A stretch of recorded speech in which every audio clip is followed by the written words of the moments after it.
Okay, we're going to make a snare in the noise channel, and this comes from SoundMatrix on the 8-Bit Collective forum. So let's go ahead and make our phrase and chain, and let's just set it up. 1, 2, 1, 2, 1, and 1. That sounds good. Alright, let's go ahead and edit our snare here. We need to edit our envelope to F8.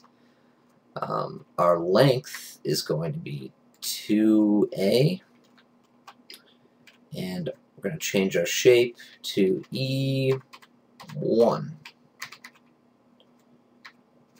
Okay, and that's it. Now let's check out our snare.